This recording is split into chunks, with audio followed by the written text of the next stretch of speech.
Bonjour les enfants, j'espère que vous allez bien. J'espère que vous avez passé un très bon mercredi, que vous avez eu l'occasion de vous reposer et de faire des petites activités. Et puis je vous dis à tout de suite pour le programme du jour.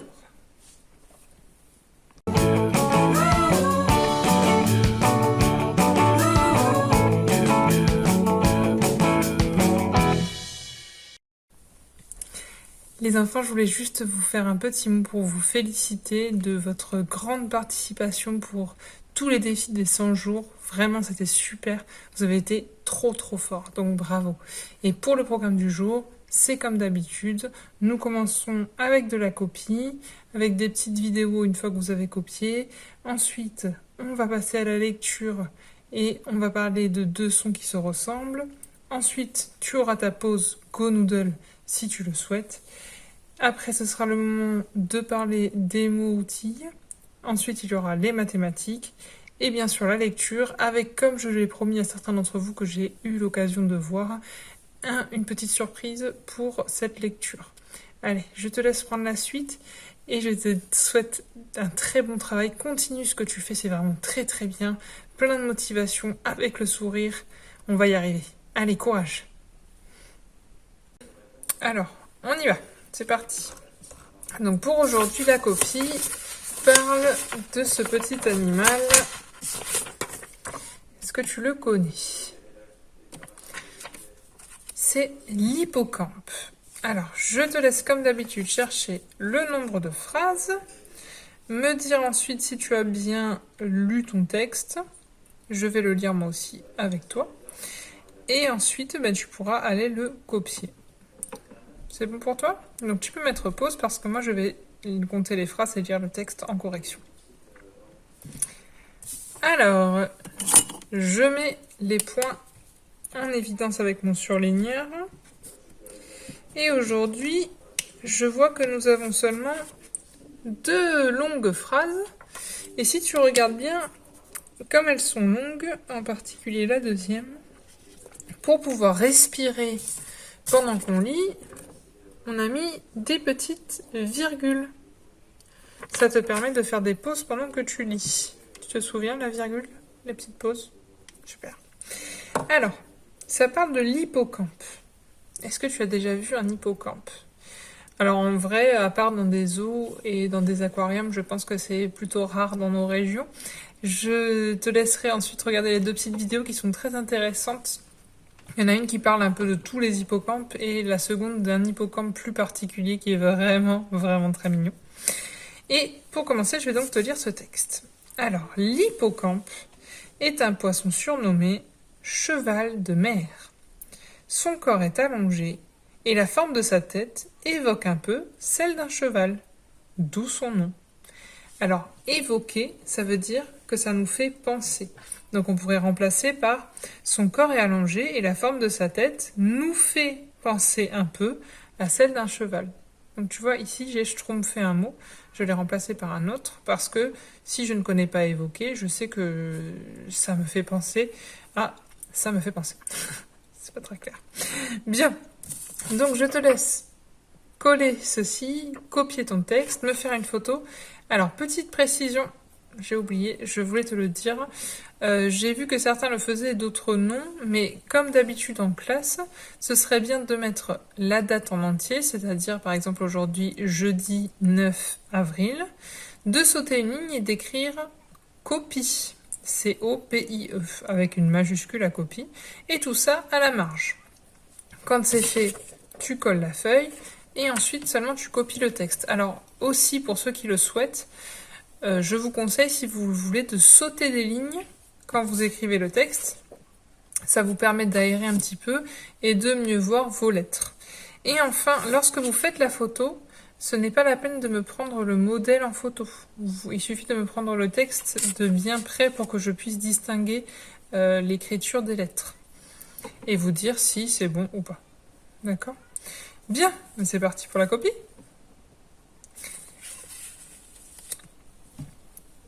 Alors, est-ce que tu as le temps de regarder les 2 petites vidéos? Si ce n'est pas le cas, je t'invite à aller les voir, elles sont vraiment très chouettes. Si tu ne peux pas, ce n'est pas grave, je les mettrai à disposition de toute façon dans la classe quand vous reviendrez. Alors, on continue cette journée avec la lecture. Donc, pour la lecture, nous allons parler des sons ch et j. Je te laisse voir ça.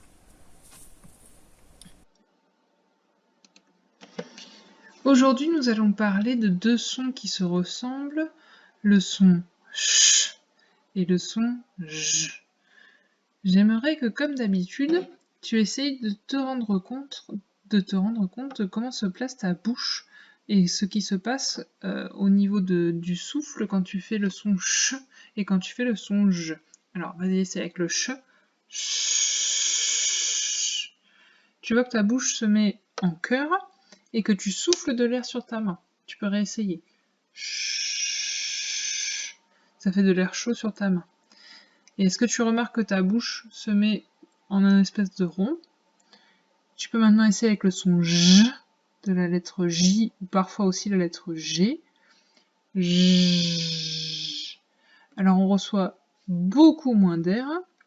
Et là, les dents se serrent et on n'a pas la bouche tout à fait dans la même position. Tu peux alterner les deux pour voir ce que ça donne. Ch, j. La bouche s'étire avec le j.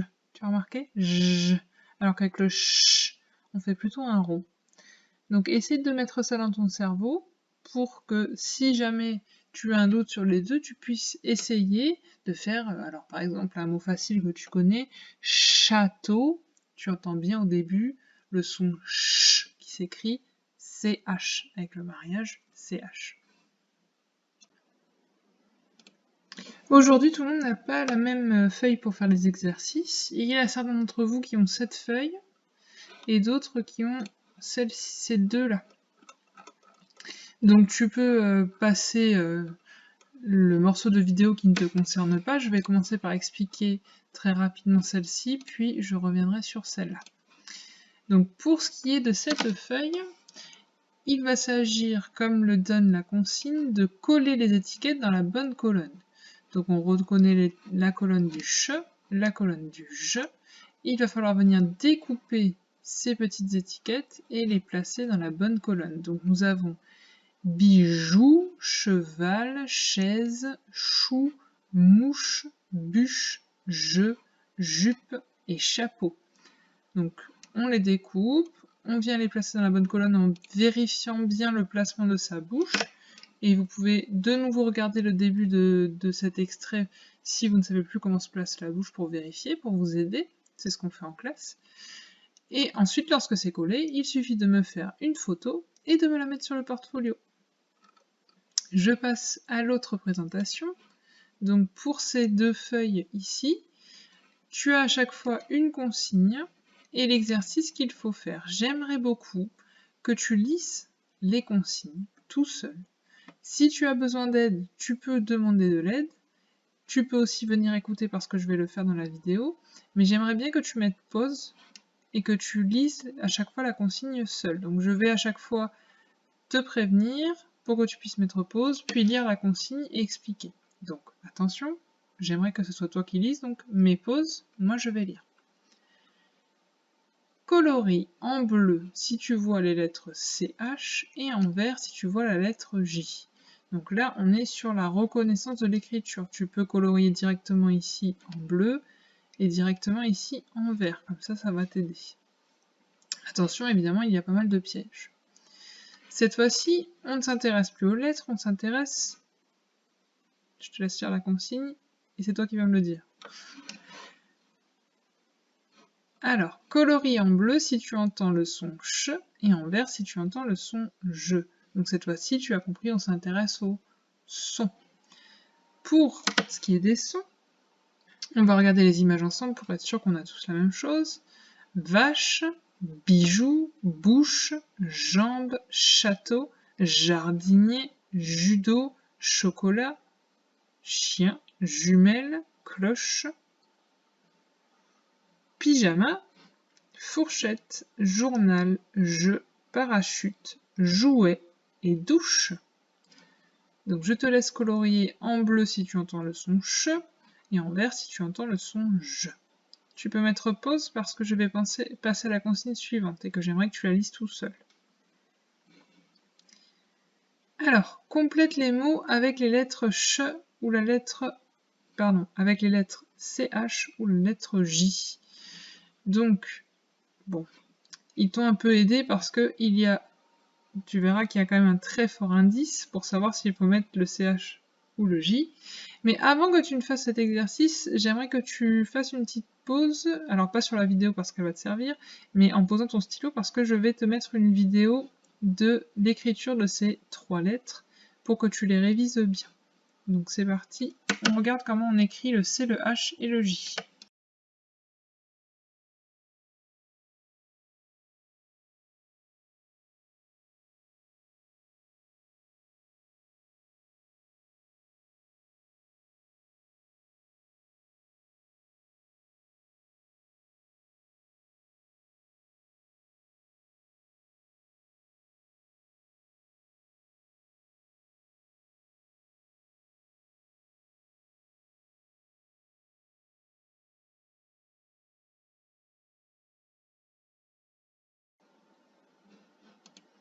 Bien, tu peux donc maintenant faire cet exercice.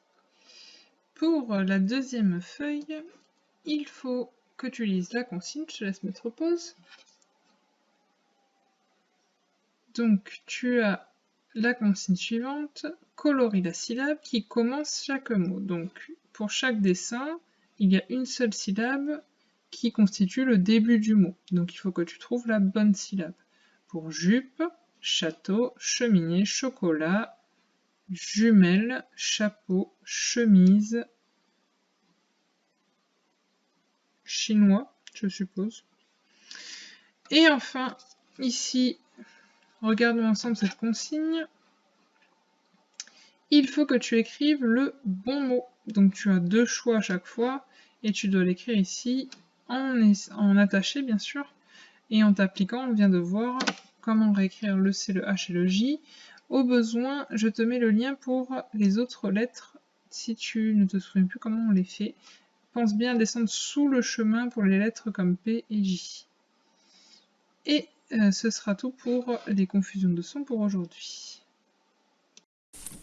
Tu en as terminé avec le ch et le jeu ?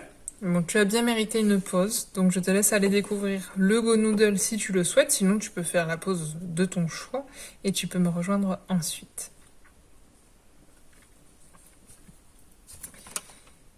Nous allons passer à présent à la dernière série des mots outils de cette fiche. Donc tu vois, il n'en reste plus que 4 ici. Je prends mon surligneur, et toi aussi, pour surligner ces mots. Je te laisse les lire aussi pendant que tu les surlignes.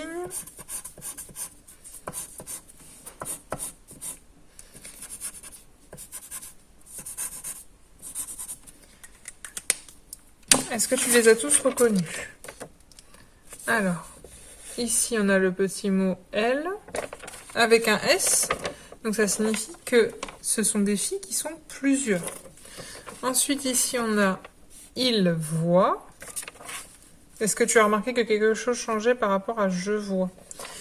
Donc ça, on va le retravailler la semaine prochaine. Je t'ai prévu des petits jeux pour bien voir la différence entre, par exemple, il voit et je vois.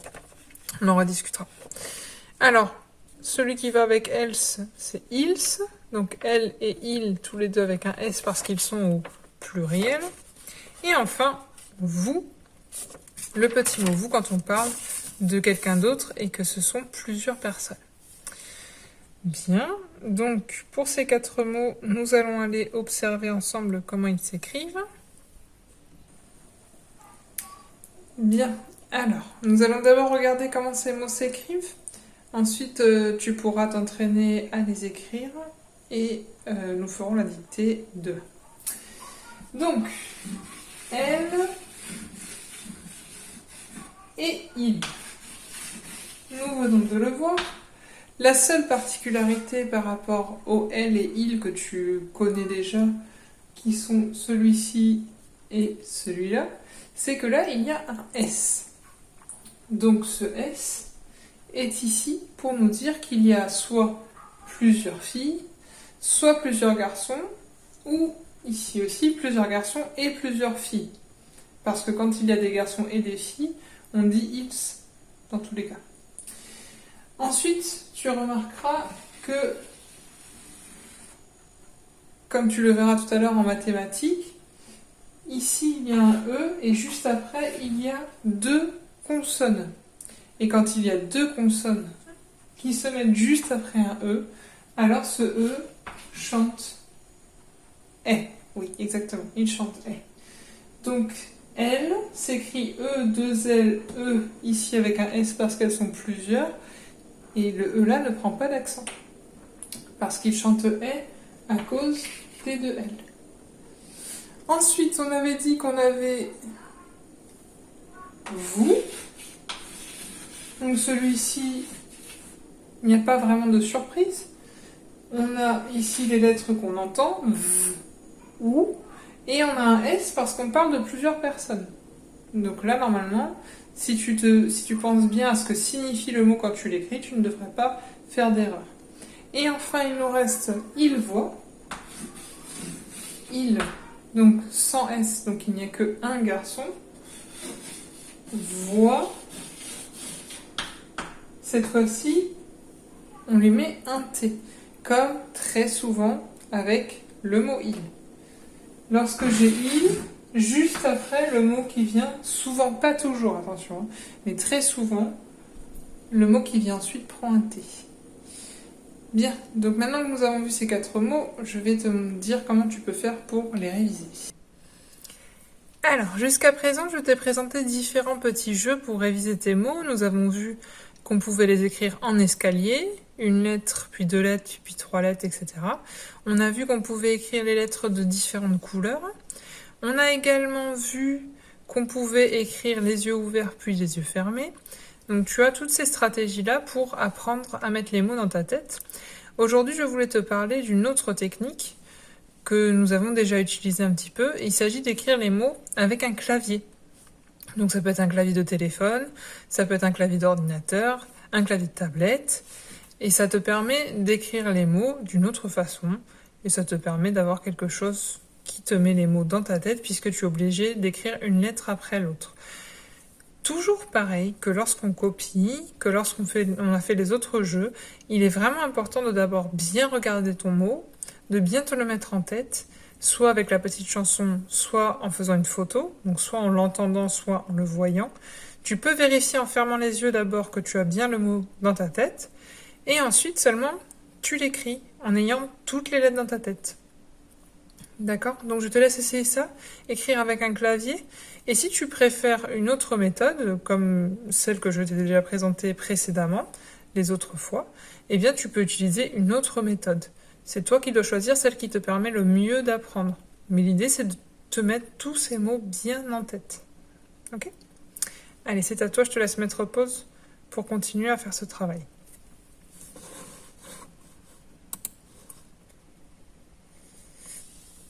Alors, on va pouvoir maintenant passer aux mathématiques, et c'est sur mon écran.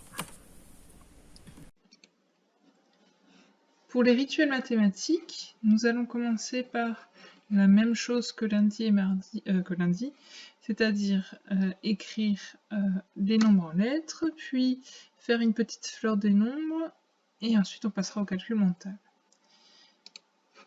Alors, pour poursuivre dans la veine de ce que nous avons fait jusqu'à présent, je te demande d'écrire en lettres le chiffre 7, comme tu penses qu'il s'écrit.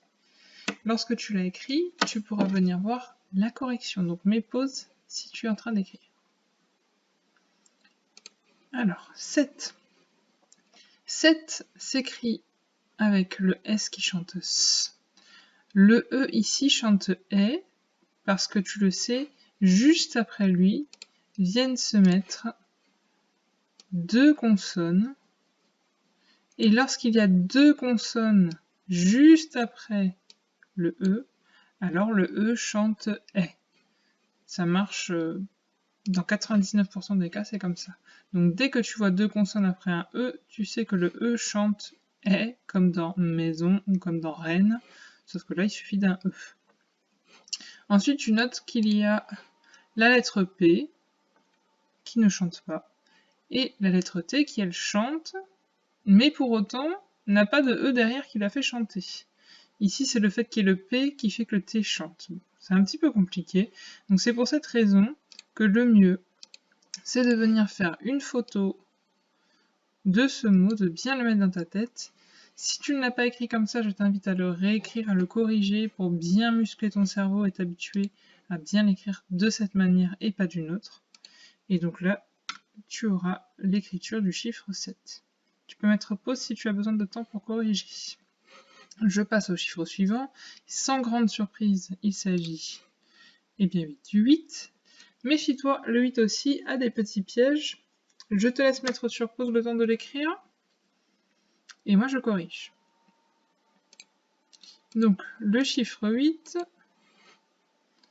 s'écrit avec, pour commencer comme dans hibou, un H qu'on n'entend pas. Il est muet. Ensuite, on a bien les sons qu'on entend. 8. Et comme le 7, tu vois, ils ont un point commun. Il n'y a pas de E à la fin pour faire chanter le T. C'est encore une exception. Donc ici, on écrit 8 sans E à la fin et avec un H au début qui ne chante pas. Donc encore un mot français qu'il faut retenir parce que, il n'a pas les caractéristiques les plus classiques, celles qu'on voit le plus souvent. Donc il faut vraiment le mettre dans sa tête, celui-ci. Je te laisse le temps de bien le regarder, de bien le photographier, de te repasser les lettres dans ta tête. Tu peux fermer les yeux pour vérifier que tu le vois, c'est-à-dire que tu as toutes les lettres. Tu peux dire les lettres papa ou maman en fermant les yeux. Et lorsque c'est fait et que tu as corrigé, n'oublie pas de me prendre une petite photo pour me montrer ce petit travail. Moi je continue, donc tu peux mettre sur pause si tu as besoin de temps pour faire la photo. On passe ensuite à la fleur des nombres. Donc la fleur des nombres, il y en a certains qui me l'ont fait sur ardoise, c'était une excellente idée, on peut tout à fait faire ça. Après on peut aller sur le site qui permet de faire une fleur des nombres, la prendre en photo. On peut également faire une capture d'écran, donc tout ça, ça fonctionne, et ça permet de choisir son nombre, je le rappelle, entre, on va dire 29 et 69, ce sera parfait. Donc je vous laisse faire votre petite fleur des nombres, pensez à mettre pause pour ne pas avoir la suite qui s'enchaîne directement, parce que je continue. Donc nous passons au calcul mental et nous revoyons un petit peu notre histoire de boîte. Donc aujourd'hui, je te propose de faire le calcul 8 plus 7 en essayant d'utiliser les compléments à 10. Donc j'ai vu que vous y arrivez très très bien, donc bravo, je vous félicite. On va continuer de s'entraîner pour bien muscler notre cerveau et pour que ça devienne une habitude, parce que comme je vous l'ai expliqué, pour l'instant ça demande un petit peu de réflexion, et bientôt ce sera un automatisme. Donc, pour faire 8 plus 7, hop, je sais que j'ai 8 billes et 7 billes par exemple, et je peux venir les placer dans ma grille. Donc ici, normalement ce serait vous qui viendriez placer les billes pour qu'on regarde ensemble, là c'est moi qui vais le faire. Donc je mets mes 8 billes ici, tu peux faire la même chose en même temps sur ta grille, c'est le moment de la préparer si elle n'est pas encore prête, tu peux commencer à y réfléchir. Hop. Donc on en a 5, 6, 7, 8. Je prépare mes 7 billes dans ma deuxième grille, à 10 cases, pour bien visualiser ce que j'ai dans cette grille et ce que je n'ai pas. Donc je vois les compléments à 10 ici. Est-ce que tu les vois toi? Le complément de 8, tu arrives à le repérer? Oula, je suis un petit peu trop vite du coup. On voit que pour aller jusqu'à 10, il en faudra encore, 2. Et ici, pour aller jusqu'à 10, il en faudra encore, 3. Donc, je te laisse réfléchir un instant à comment faire pour utiliser les compléments à 10 pour résoudre ce calcul. Tu peux mettre sur pause, je vais corriger. Donc, j'ai 8 auquel je veux ajouter 7. Je vais mettre tout ça ensemble. Je veux savoir combien ça fait en tout. Et pour ce faire, j'utilise les compléments à 10. C'est-à-dire que je viens remplir ma boîte ici pour avoir 10 jetons. Et je regarde qu'ici, il me reste 5. Donc j'ai transformé mon calcul 8 plus 7 en... Et oui, 10 plus 5. Et comme on l'avait expliqué, 10 plus 5, je sais très bien le faire, puisqu'il suffit que je vienne mettre mon 5, mes 5 unités, au niveau de mes 0 unités. Est-ce que tu as trouvé combien ça faisait? Oh, je suis sûre que oui. Et oui, ça fait 15. Bien joué. Donc, ce petit changement, tu peux commencer à essayer de le faire dans ta tête, avant même d'utiliser la grille, pour voir si tu y arrives. Si tu n'y arrives pas encore, ça tombe bien. On a la grille, c'est fait pour. Je te laisse faire celui-ci tout seul. Tu peux mettre sur pause, 8 plus 6, je te laisse le faire. Et dès que tu es prêt, tu vas pouvoir venir corriger avec moi. Je prépare encore la grille, tu peux regarder si tu veux vérifier ta grille, tes grilles.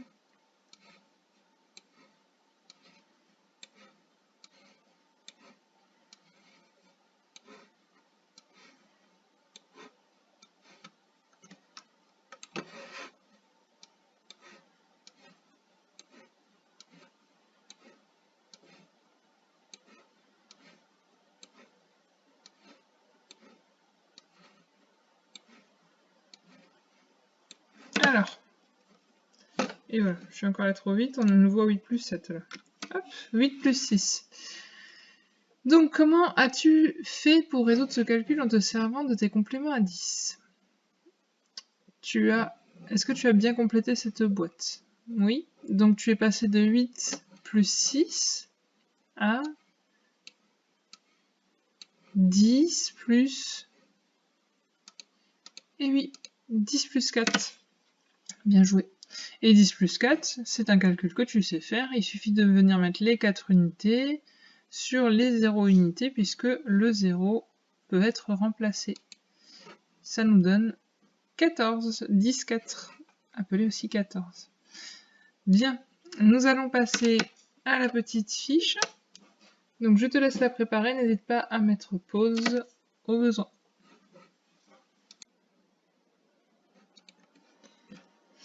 Alors, pour le travail sur fiche aujourd'hui, nous allons faire les fiches 40 et 41 parce que tu vas voir, la 40 va aller très vite.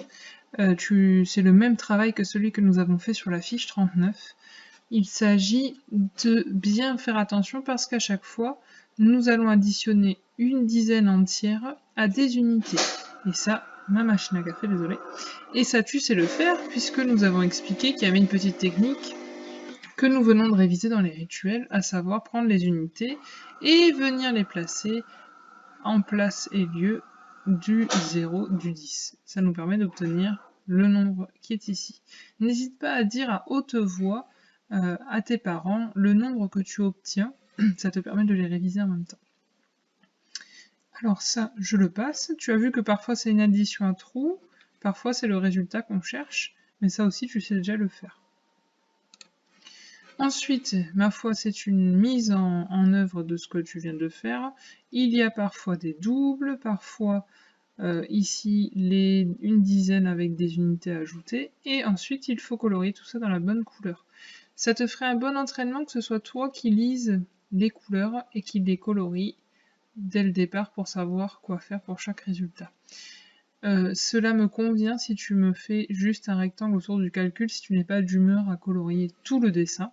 Moi, je te conseille de le colorier, mais voilà, c'est ton choix, et ça me va très bien si tu n'as pas envie de tout colorier, simplement le calcul ou encadrer le calcul de la bonne couleur. Par contre, pense à me faire une photo où je vois bien ensuite les couleurs pour pouvoir corriger. Alors, je te laisse faire cette première fiche. Lorsque tu as terminé, tu peux revenir me voir, je vais expliquer la suivante. Pour la fiche 41, on va également faire des révisions. Donc il va s'agir tout d'abord de compter ces étoiles de mer. Je te demanderai bien sûr d'utiliser la technique que nous utilisons habituellement quand on doit compter une grande quantité. Prends bien ton temps, change de feutre à chaque paquet pour être sûr de bien distinguer tes paquets de 10. Je te laisse faire ça, facilement. Pardon. Et lorsque c'est fait, eh bien, tu pourras passer à la suite. Donc là, n'hésite pas à mettre sur pause. Je vais expliquer ce qu'il vient ensuite. Bien, dernier petit exercice de mathématiques. Donc, dans ces deux exercices, on va réfléchir à ce qui est le plus grand ou le plus petit. Tu te souviens, on utilisait le signe plus grand que ou plus petit que, le plus grand étant toujours mangé par le monstre parce qu'il est gourmand. Mais ici, on ne va pas avoir besoin de ces signes. Ici, on va juste chercher à chaque fois le plus grand et faire quelque chose avec. Donc pour l'exercice 2, je te laisse lire la consigne dans ta tête, ce serait bien que ce soit toi qui la lises tout seul. Ensuite, tu pourras mettre pause, lire la consigne, et ensuite l'expliquer à papa ou maman.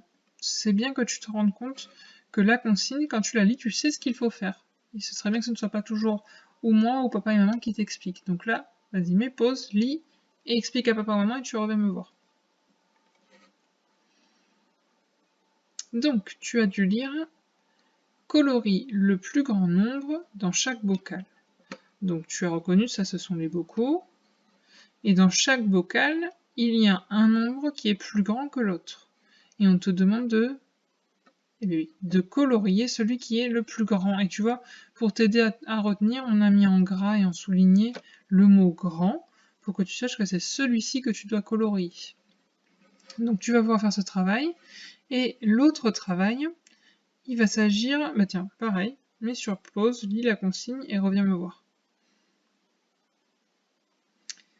Donc là, encore une fois, on va chercher le plus grand, parce que cette fois-ci, on va ranger les nombres du plus petit au plus grand. Donc le plus grand, où est-ce qu'on va le mettre? Plutôt par ici ou plutôt par là? Et oui, du plus petit vers le plus grand. Tu vois, donc le plus petit, on va le mettre ici. Tu vois, tu as le petit bonhomme pour t'aider là. Et le plus grand va être là. Donc on les range. Ça, c'est aussi quelque chose que tu sais faire et que tu as l'habitude de faire. Prends juste ton temps. N'hésite pas à barrer sur ta feuille lorsque tu as mis un nombre pour savoir que tu n'as plus besoin de le regarder. Bien, je te laisse faire ça. N'hésite pas encore une fois à mettre sur pause parce que je passe à la suite. À tout de suite. Nous en avons terminé avec les mathématiques. Pour la lecture aujourd'hui, avant de faire les 10 minutes de lecture, je te propose de découvrir une nouvelle activité que tu peux faire et je pense que tu auras vite envie de prendre un livre ensuite pour faire cette lecture. Une fois que tu as lu un de tes SAMI, soit celui que tu as à la maison, soit celui que je t'ai envoyé en PDF, tu peux venir ici cliquer dans rally-lecture.fr sur élèves. Ensuite, il faut rentrer les identifiants qui sont les mêmes que ceux de Matero.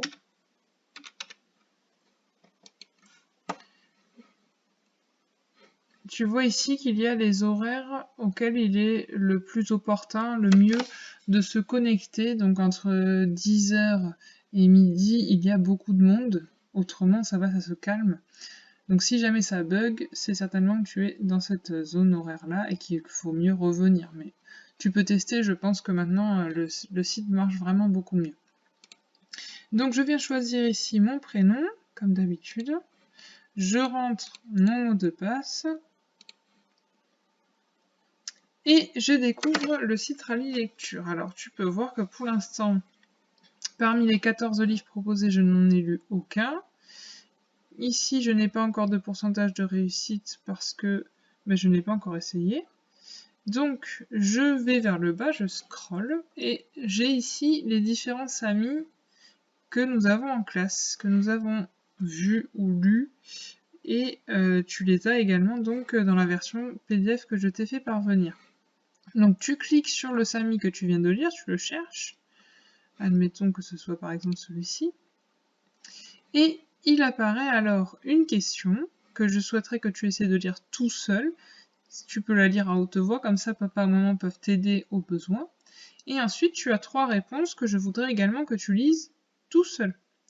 Et les 3 réponses pour l'instant portent la réponse non. Donc là, je vais te laisser le temps de lire ça. Tu peux mettre sur pause. Et ensuite revenir me voir et on va regarder ensemble. Alors, avec, c'est le petit mot outil, je le reconnais. Qui, encore un mot outil. Sami, il devrait y avoir une majuscule. Va-t-il au marché? Oh, c'est aussi un mot-outil. Il aussi, tu vois, les mots-outils, il y en a vraiment beaucoup tout le temps. Donc, avec qui Samy va-t-il au marché? Est-ce que c'est avec sa maman? Est-ce que c'est avec Julie? Ou est-ce que c'est avec Toby? Est-ce que tu te souviens? Eh bien, je te donne une première réponse, mais pour les autres, tu verras tout seul. Il y va avec Toby. Je continue. Et ici, j'ai combien coûtent les sardines? Alors, si tu ne t'en souviens plus, tu peux bien entendu prendre ton livre ou ton PDF et vérifier dans le livre. C'est possible. L'idée, ce serait de le faire sans regarder pour essayer de s'en souvenir, de voir si tu as bien lu. Mais ça me va aussi si tu vas vérifier. Donc tu mets ta réponse et ensuite tu cliques sur la flèche suivante. Comme ça, jusqu'au bout des questions. Il doit y avoir 4 ou 5 questions. Une fois que tu as fini de répondre, tu verras ton score de réussite. Et tu pourras faire pareil avec les autres livres. Si tu as des questions sur le fonctionnement de Rallye Lecture, n'hésite pas à venir me voir sur Classe Dojo, à me poser des questions, ou si j'ai ouvert la visioconférence, à venir me le demander en visioconférence. Je te souhaite de beaucoup t'amuser avec ce site. Sache que je vais rapidement mettre d'autres Samy en ligne. Pour l'instant, j'ai mis les plus faciles. Et ensuite, je vais en mettre au fur et à mesure d'autres.